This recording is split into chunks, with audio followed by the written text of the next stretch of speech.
Saber de primeros auxilios es muy importante cuando una persona está pasando por una crisis. En Creadores queremos darles un primer acercamiento a las técnicas de primeros auxilios. Por eso fuimos a la Escuela Nacional de Enfermería y Obstetricia de la UNAM. Ahí nos explicaron qué se debe hacer para contener una hemorragia. Bernardo Zabaleta nos cuenta más. Bueno, existen 3 tipos de hemorragias diferentes: las capilares, las venosas y las arteriales. Vamos a ver los 3 tipos de hemorragia, cómo se atiende cada uno.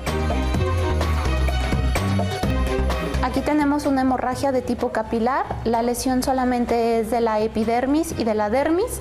No hay comprometidos vasos internos. Si no estuviéramos en un medio hospitalario, lo que podemos hacer es tomar unos guantes, si es que tenemos uno a la mano. Si no tenemos a la mano, lo que podemos hacer es tomar bolsas. Lo importante de esto es que mi piel no esté en contacto con la sangre del paciente, debido a que, bueno, no sé si el paciente pueda ser portador de VIH o de hepatitis o de alguna otra enfermedad que se pueda transmitir por vía hematógena. Posteriormente, con algo limpio, humedecerlo con agua, solución salina, o si no tengo solución salina a la mano, lo que puedo hacer es tomar agua purificada.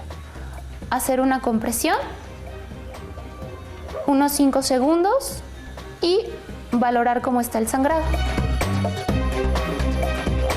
Esta es una herida que está comprometida la parte venosa, la red capilares y venas y vénulas. Entonces es más profunda. Aquí el sangrado va a ser un poquito más profuso que en el anterior. Y lo que vamos a hacer es irrigar para aclarar la zona del sangrado. Y cuando nosotros estemos irrigando y aclarando, bueno, podemos ver qué tan profunda es la lesión y podemos valorar que no haya ningún material que esté dentro de la herida, como vidrios, como piedras. Posterior a esto, lo que vamos a hacer, bueno, va a ser una compresión. La compresión es directa. Lo que vamos a hacer es retirar el paño y valorar si con esa compresión que nosotros hicimos, el sangrado ha parado. En las lesiones arteriales, lo que sucede es que, bueno, el chorro es intermitente. Tenemos que identificar qué tipo de arteria es. Lo primero que tenemos que hacer es tomar con los guantes un paño y hacer compresión. La compresión puede ser de forma directa a la arteria o puede ser en la parte superior. Por ejemplo, en este caso, si es un miembro torácico, la arteria braquial, que se encuentra dentro de nuestro brazo. Hacemos la compresión entre 10 y 20 segundos. Si el sangrado disminuyó, seguimos haciendo compresión en la parte superior y en la parte de la herida. Y la herida debe de haber dejado de sangrar, sin dejar de comprimir la arteria. Estas heridas requieren tratamiento en un lugar específico, es decir, en el hospital, y en todo momento deberemos estar valorando los signos vitales del paciente.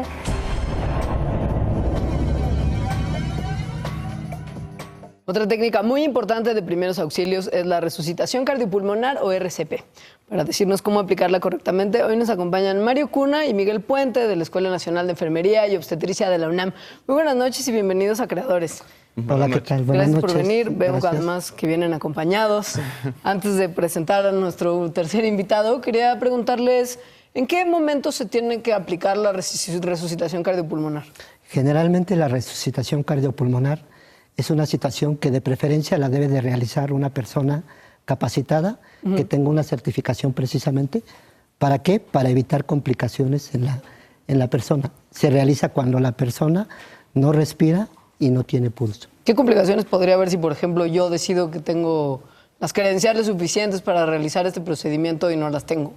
Generalmente las principales complicaciones, pues obviamente es que el paciente no va a salir de ese problema en el cual está. Y una segunda complicación es que tenga daño en órganos muy importantes como el cerebro, el corazón, el pulmón, los riñones, son de las principales complicaciones. ¿Cómo se realiza esta técnica y en qué momento podría uno fallar al grado de que este tipo de complicaciones ocurran? Generalmente la técnica está perfectamente establecida. Hay un orden secuencial que primero lo que vamos a hacer, ¿sí?, es checar lo que es el área segura.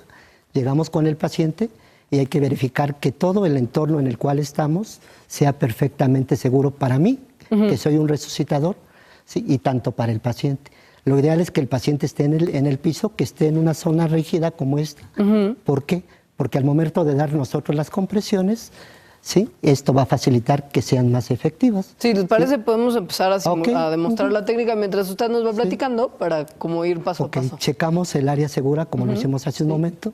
Posteriormente, cuando yo llego con el paciente, verifico que el paciente, el estado de conciencia. Señor, Sí, le hablo al ¿se paciente. encuentra bien? Sí, no responde el paciente, ¿qué es lo que tengo que seguir haciendo?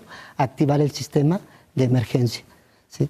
Usted, señorita, pida una ambulancia, llame al 065, que traigan un desfibrilador y regresa. Posteriormente, cuando yo hago eso, obviamente no va a llegar inmediatamente, Claro. tengo que corroborar el pulso en el paciente. Lo ideal es que sea de 5 a 10 segundos. Ese es el lapso, el ideal para yo detectar si tiene pulso o no tiene pulso. Sí. Si no tiene pulso el paciente, iniciamos inmediatamente el masaje cardíaco. Hay que descubrir al paciente, esta es una parte muy importante, ¿sí? Y posteriormente, 2 dedos por encima del apéndice cifoideo, colocamos los brazos perfectamente extendidos, ¿sí? Y al nivel de las tetillas, e iniciamos 1, 2, las compresiones, ¿sí? 5, 6, ¿Cuánto es lo ideal que se debe de dar en esta parte? 30 compresiones por 2 ventilaciones, 5 veces. Ok. Esto dura aproximadamente 2 minutos, ¿sí? Como lo está haciendo el compañero.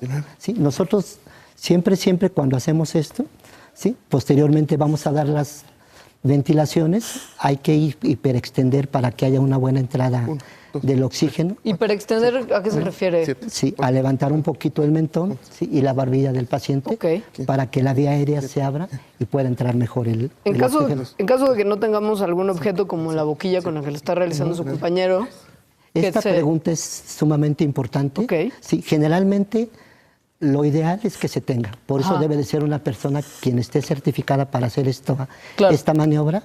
Y siempre nosotros que ya tenemos esa certificación traemos una mascarilla portátil. Ok. Sí, precisamente para seguridad de quien está dando la reanimación. Puede ser que se presente con un familiar, puede ser que sea con un amigo, ya lo conocemos. Pero si es una persona que no conocemos, sí pudiera haber un riesgo para mí al momento de darla. Y esa es la hiperextensión, precisamente la que está haciendo el compañero Miguel. Ahora, en caso extremo, por ejemplo, digamos que usted estaba en, no sé, un restaurante o el cine o una cosa así, y alguien está padeciendo una situación en la que necesite de RCP y no tiene boquilla, ¿se aplica respiración de boca a boca? Sí, lo ideal sí, es que sí se dé. Pero te digo, lo correcto es que siempre quien dé la reanimación Claro. sea una persona que tenga ya el conocimiento. Porque si la da alguien que no tenga conocimiento, las habilidades, no es efectiva y no Ok. le va a servir a la persona. Perfecto. Vamos a demostrar otra técnica de RCP después de una Ok. cosa que vamos a mostrarle brevemente a nuestro público. Entonces, aguántenos Ok. un segundo. Y para que ustedes sepan, otra crisis para la que se deben aplicar primeros auxilios es el atragantamiento. De acuerdo con cifras de la Academia Americana de Pediatría, la asfixia por atragantamiento es una de las principales causas de muerte en niños. Vamos a ver qué se puede hacer en estos casos. El atragantamiento es una de las urgencias más comunes que se pueden llegar a presentar dentro de pacientes adultos y pacientes pediátricos. Cuando la vía aérea superior está obstruida, es decir, el objeto está atorado en faringe o laringe.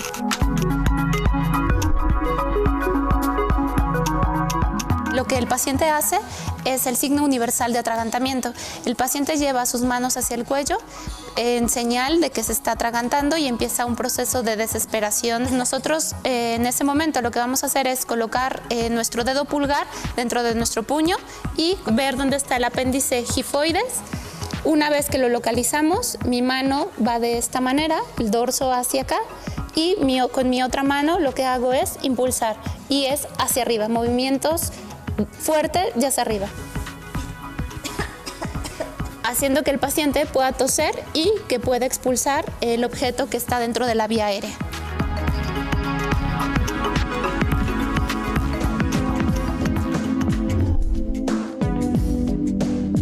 En los niños también es importante valorar los signos vitales de el llanto de Si el niño ha dejado de llorar y muestra datos de insuficiencia respiratoria, lo que haremos será voltear al niño, colocar nuestras manos de esta manera, mis 2 dedos, entre su barbilla, en mi antebrazo, en mi pierna, con el dorso de la mano y dar golpes entre los omóplatos del niño. Deben de ser directos y hacia arriba, no deben de ser palmadas, así no. Deben de ser con la base de la mano, entre los 2 omóplatos y hacia arriba y hacia abajo.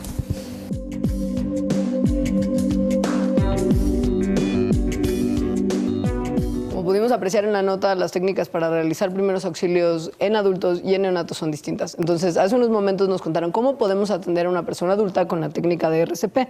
Ahora está con nosotros Yasmín Alcalá, que nos va a demostrar la misma técnica, bueno, no es la misma técnica, sino la técnica correspondiente, pero en el caso de un neonato. Entonces, la pregunta sería también, doctor, ¿consiste en lo mismo las dos técnicas? ¿Hay diferencias? ¿Qué diferencias hay? Generalmente la principal diferencia, tanto en adulto como en el neonato, es si se da la reanimación a una persona o 2 reanimadores. Okay. En este caso, si es un reanimador, las compresiones son igual, 30 compresiones, 2 ventilaciones, ¿sí? Igual durante 5 ciclos. Okay. Se coloca el paciente en posición neutra, posteriormente iniciamos, aquí la diferencia es la posición de las manos. Se colocan solamente 2 dedos, ahí, como lo está colocando ella, e iniciamos las compresiones. Aquí la profundidad debe de ser a 4 centímetros. ¿Sí? Okay. También esa parte es muy importante, los dedos deben de ser completamente rectos, ¿sí? Que es una parte muy, muy importante, y hay que permitir la expansión del tórax, eso es fundamental, ¿sí? Hay que regular un poquito la fuerza, porque si lo hacemos con mucha fuerza, en el caso del neonato, que estamos hablando de un neonato, un niño menor de 1 año, pues los arcos costales se pueden lesionar. Claro. Y eso se debe de cuidar mucho. Posterior a 1 año ya la técnica es la misma para niños y para adultos. Sí. Después, cuando se coloca en posición neutra, y cuando hacemos la ventilación del neonato, hay que verificar que haya una expansión del tórax, para verificar que efectivamente está entrando la cantidad de oxígeno que nosotros requerimos. Ok.